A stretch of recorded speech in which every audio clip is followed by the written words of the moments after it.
کتنی پر اثر ہوتی ہیں وہ شدتیں جو ہمیں تہجد تک کھینچ لاتی ہیں۔ تیرے کن پر یقین ہے، اس لیے میری دعاؤں کا سلسلہ قائم ہے ابھی تک۔ اور جانتے ہو سکون کیا ہے؟ اپنے رب سے اکیلے بیٹھ کر گفتگو کرنا۔ اور پتہ ہے محبت کیا ہے؟ نماز سے کسی کو تہجد پر لے کے آنا۔ ایک درد بھری رات اللہ کے روبرو بیٹھ کر گزار دی جائے تو زندگی کی باقی راتیں جاگ کر گزارنی نہیں پڑتی۔ جب تمہیں کوئی امید نظر نہیں آتی تو وہ تمہیں تہجد کی لگن لگا دیتا ہے اور ایک نئی امید جگا دیتا ہے۔ تمہیں کیا لگتا ہے جب رات سونے کے لیے بنائی گئی ہے اور ہر شخص سکون کی نیند سو رہا ہے تو کیا وہ تمہیں بلا وجہ جگائے ہوئے ہے؟ نہیں، یہ تڑپ اللہ نے پیدا کی ہے۔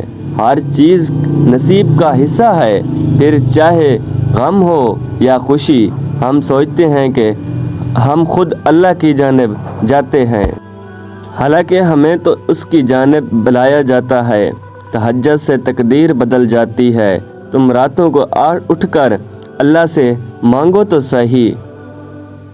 جو کہانی تہجد تک پہنچ جاتی ہے پھر وہ کبھی ادھوری نہیں رہتی۔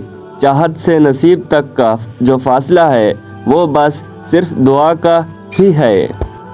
جب تمہارے ذہن میں تہجد پڑھنے کا خیال بار بار آ رہا ہو تو سمجھ جاؤ کہ تمہاری دعاؤں کو قبولیت کا پروانہ مل چکا ہے۔ تمہاری دعائیں قبولیت کا درجہ پا چکی ہیں۔